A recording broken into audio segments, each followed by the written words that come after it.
Midwest last month. This part of the program has drawn more attention because of the assessment component. The concept here, this is actually a full band set. And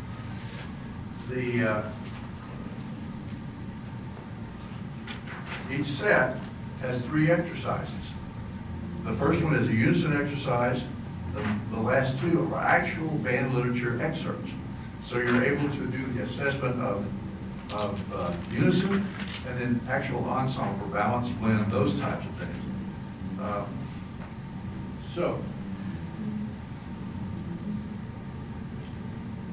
So the key here is that particular component can be used either as an end of instruction assessment or preferably as a pre-test, post-test, and a pre-test, post-test circumstance. So that you take the pre-test, this is passed out when you begin the 101 book, you pass it out, they sight read it. You either have a colleague that's serving as your assessor, or you record it and you go back and do the assessment yourself.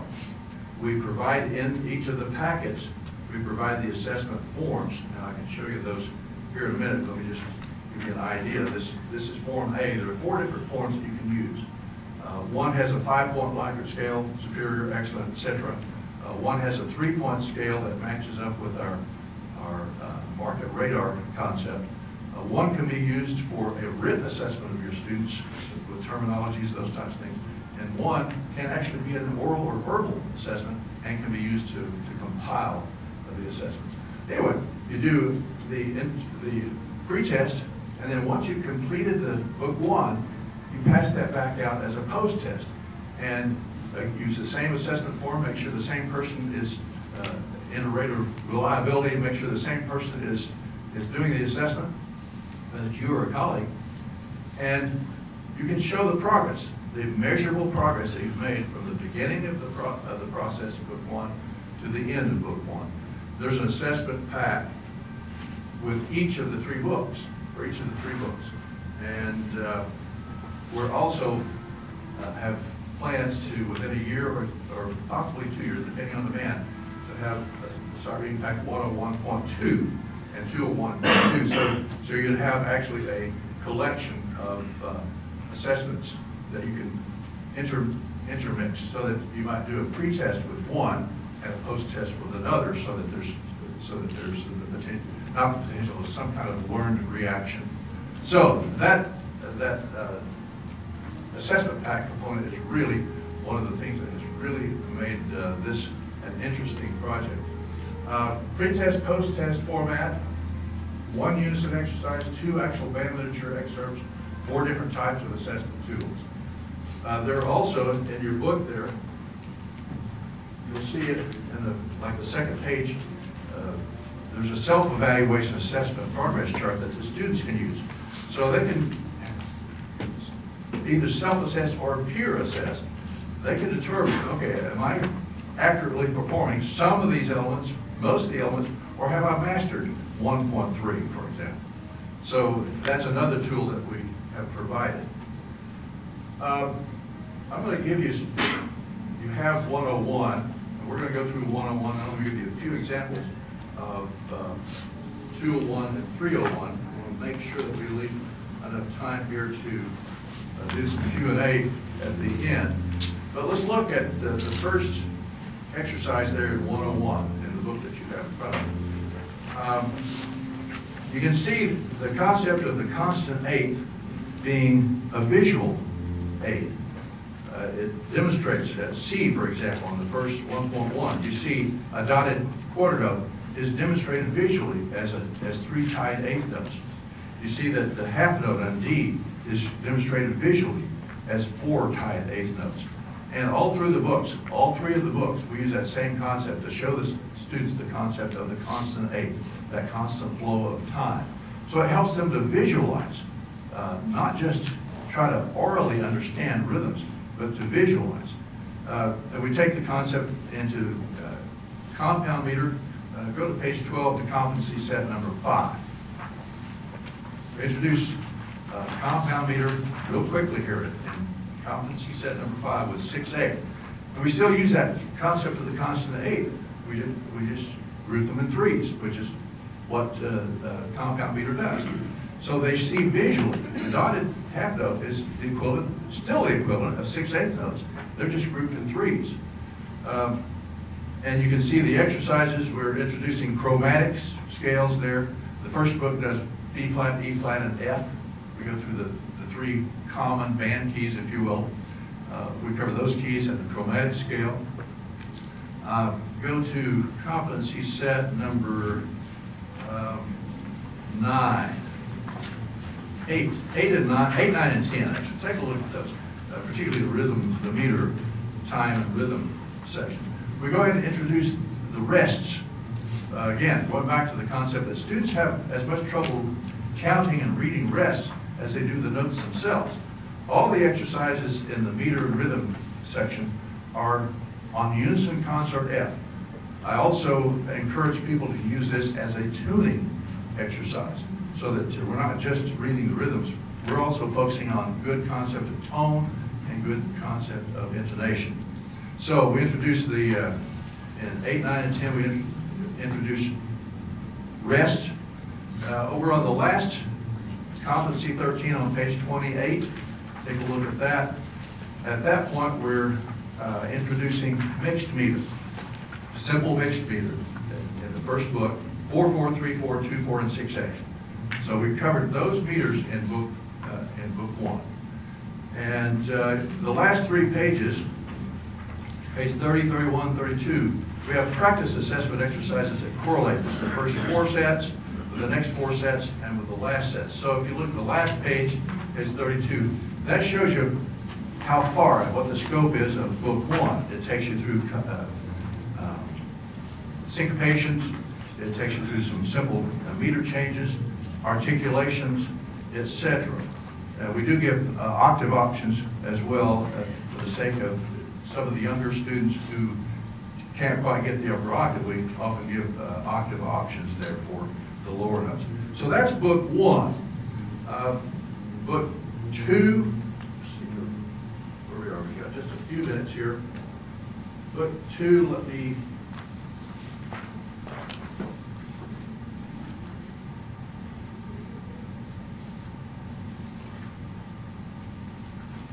go to,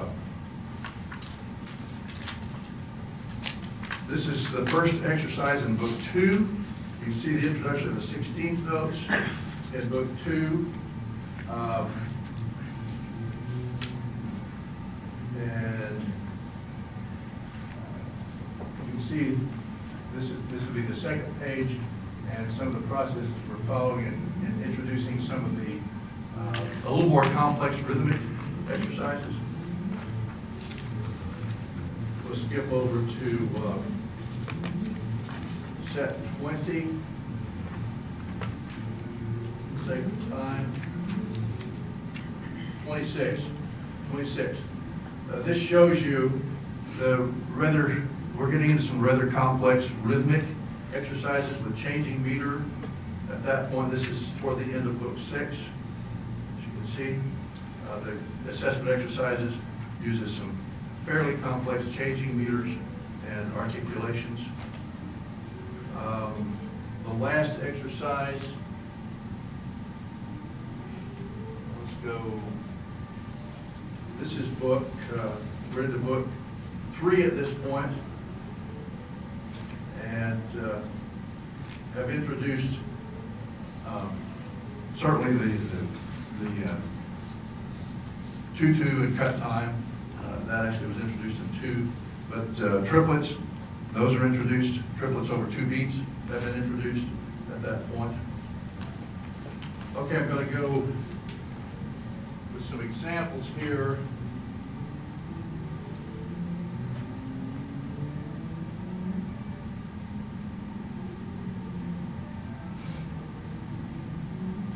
This is the assessment form, so you have a little bit of a better picture of what the assessment form looks like. That's the one of the actual assessment forms. We're about to run out of time. In the last book, I'll just tell you, in the last book we also have a complete, I think there's 7 two-part exercises. We've done a lot of unison, but there's some two-part exercises that, let me show you one.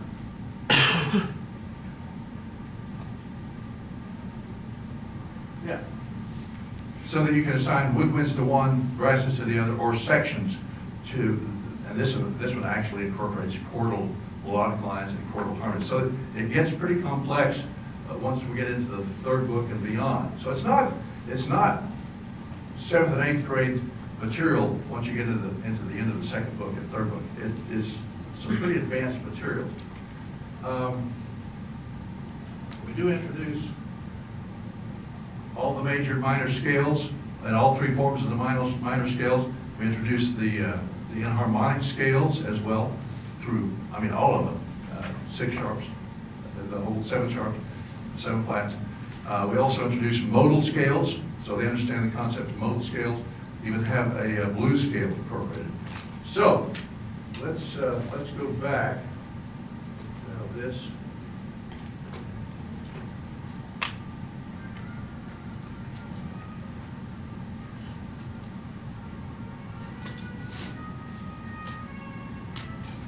And I want to point out something that's very important to you. These are actually designed as textbooks, essentially, for your band. So don't be reluctant to go to your administrator and say, hey, these are going to be my textbooks. These are the textbooks for my class. We need to buy these out of the textbook fund, not out of my band budget. Okay, that's just a little tip that several people have said, hey, my administrators are going to buy these for me. So take a look at that as a possibility at least. The other thing is that some of the people who are now using these actually have the students buy them just like they did their beginning band book. So they're buying a book in the 7th grade and they're buying the book. So they have it to take home and mark in and do all of that. So that's another concept that we actually have one of the field testing schools doing. But be sure to explore that as a possibility. Now, we've got about 10 minutes here for question and answer. I'd like to field any question you might have about what you've seen. And let me encourage you to come by. I'll be at the Stanton's booth up to almost noon today before I have to go catch a flight back.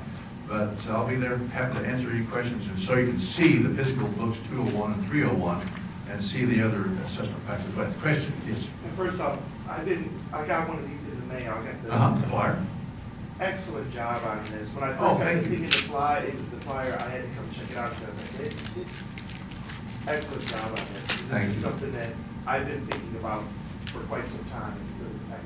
Second thing is there any talk about putting this with smart music, pairing it so that we can assess that way? Now, and sitting here running that through my brain, not so much, because I still want to assess my kids recorded, on the comment sheet, tone and intonation and all that. But that would be, another aid for you. measurement. Yeah, there's a percentage of right and wrong. Has there been something with that? Well, let me tell you what happened in Midwest. And this, like I said, we just rolled this out on the first day of Midwest. On the second day, the smart music people came to us and said, hey, we'd like to incorporate this. So it's definitely something that they're interested in. But think about it. What we've done here is we've incorporated not just rhythm, not just pitch, and that's what smart music says, is rhythm and pitch. And so there are some very important elements here that cannot be done on smart music at this point. However, the fellow who talked to us who was head of their programming, he said, within about a year, and we talked about this, within about a year, maybe a year and a half, we're going to have the algorithms to do that, to assess the articulations, to assess the dynamic contrast, all those things that right now we're not able to do, but within a year, year and a half, as you all well know, technology is moving so rapidly, they feel like that they can incorporate all these things with smart music probably within a year and a half. So some of these things they cannot do now, but they will be able to. So there's a good potential that it might be smart music accessible within the next year or two. Just two more things. Sure. That's a great idea. There are some things that I don't want smart music to do, because like you said, taking our job type of a thing. So, no, I'm totally okay with smart music being the bare bones, right note, right time. So, yeah, I wouldn't mind them throwing this out there because of that, because I want to assess, The musical aspect. Second thing, can you speak towards the percussion book? Yeah. Are there, the rudiments, We or incorporate is it just mallets? rudiments. We have a mallet book, both a mallet book and a percussion book that has a rhythmic line that can be used by any percussion instrument and a bass line. So there's two-part percussion part. We do go into rudiments, particularly in the third book, and some of the elements we try to incorporate within the percussion book. The phrase endings, particularly dealing with the phrase endings. So, yeah, come by and take a look at the percussion book. Absolutely, we try to really correlate it so the percussion aren't just, aren't just banging around, so to speak. We wanted to make the percussion book very viable as well. Good point. Melodic. Right. Where are we here? Still have a few minutes here. What other questions do we have? Yes? I know you said I can go down and look, but if you use it as a full ensemble text and exercise for the percussion, for the snare part, does it follow? Do they have all 7.7? Yes, all 7 absolutely. for each? Yeah, exactly the same format for percussion. Exactly the same. Yes. Back here, What's yes. the protocol in class if they reach that one where they can't do it real well? Do you bag it, come back to it the next day, rehearse it a little bit? Yeah, you obviously would have the ultimate decision to make there. Should I go on or should I wait? There's a song that, anyway, do I go or do I wait? Anyway, that's a decision you as the director, again, going back to the importance of what you do. But the concept is that you really want to master that particular element, that particular competency set before you go to the next. Now, I know I have some people that are using this now saying, hey, I wanted to use just the rhythmic component, so I'm going ahead and I'm moving forward in competency set number 4, 5, and 6 with just the rhythmic.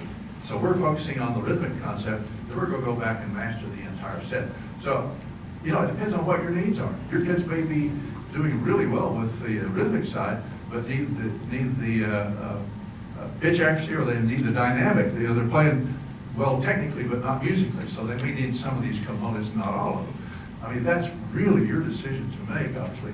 The concept is that they're all built upon each other, though. That it's kind of like prerequisite when you take college classes.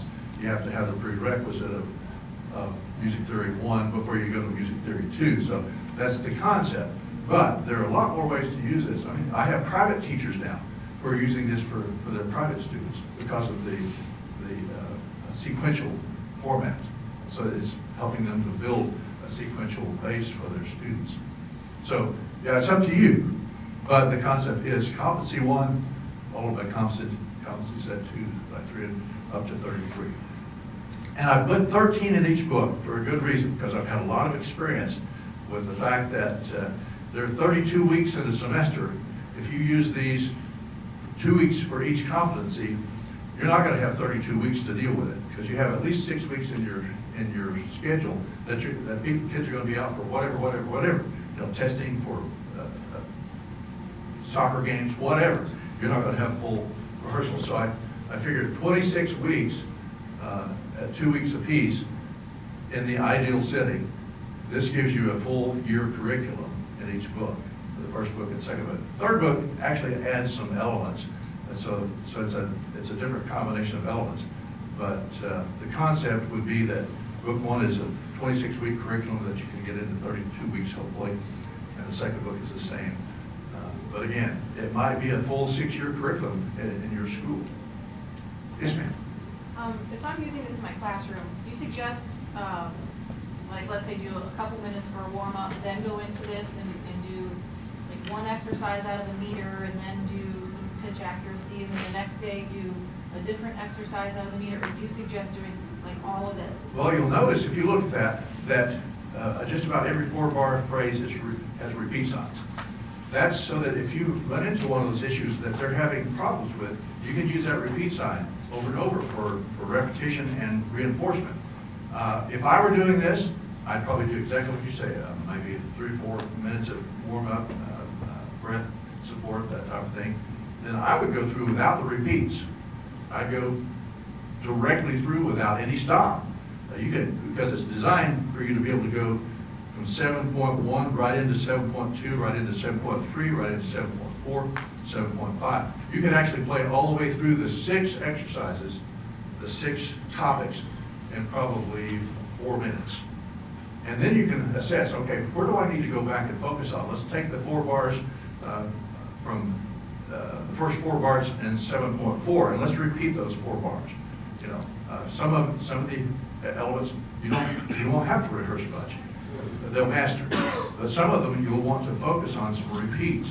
So I would do them first probably without the repeats, and then go back and say, okay, you have a repeat on A on 7.1. You have a repeat for 4 bars. Let's take that and let's go through that a couple of times.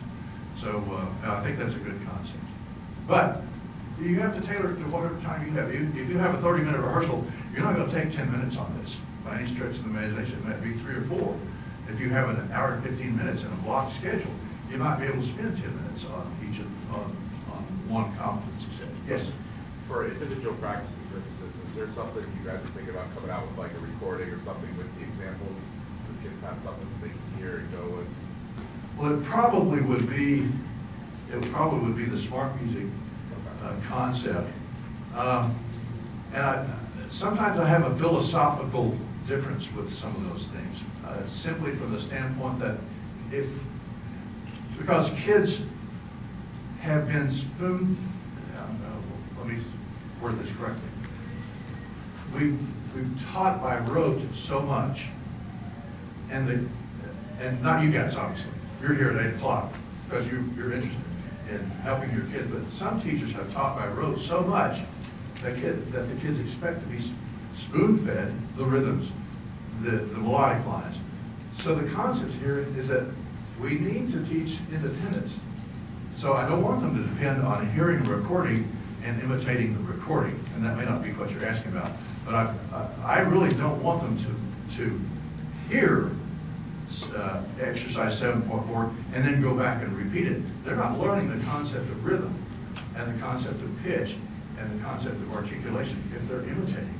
Now, they say imitation is the best form of flattery, but we don't want kids to learn necessarily by imitation when they're learning to read music.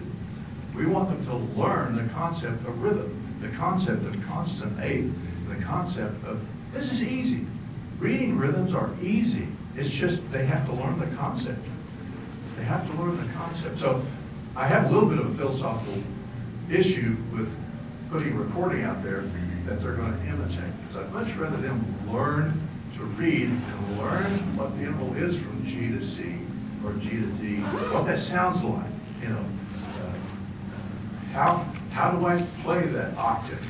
You know, there is a certain benefit to modeling after good quality recordings, but I really want kids to learn to read, not learn to imitate. You know, it's a good point. Other questions? We're 2 or 3 minutes. Just a quick request. Can you go back to the slide that you had about your suggestions for verbalization? Sure, be glad to.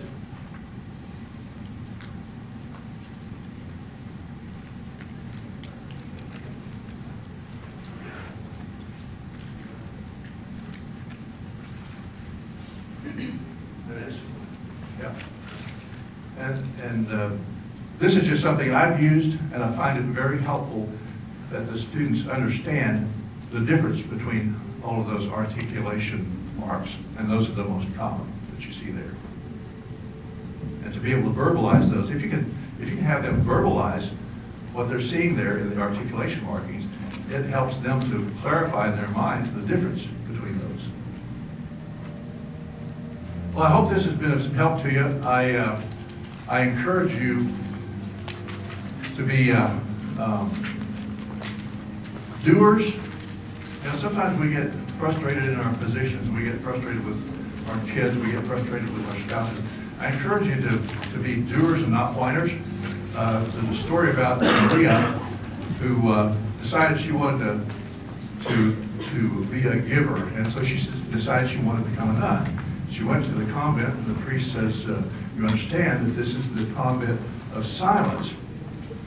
She said, I understand. He said, you'll be able to say 2 words every 5 years. I understand. 5 years passed, he called her and said, Sister Maria, what are your 2 words? She said, bad food. Oh, I'm so sorry, Sister Maria, we're going to do everything we can to improve the food at the convent. 5 years later, he calls her in and he says, Sister Maria, what are your 2 words? She says, hard bed. He said, oh, Sister Maria, I'm so sorry. We'll do everything we can to make sure that your accommodations are better. 5 years pass. He calls her in, says, Sister Maria, what are your 2 words? She says, I quit. He said, oh, Sister Maria, I am so sorry to hear that. However, it's probably a good thing you've done nothing but complain since you've been here. So don't be a whiner, be a doer. Do what you need to do to make your program successful. Thank you so much for showing up at 8 o'clock.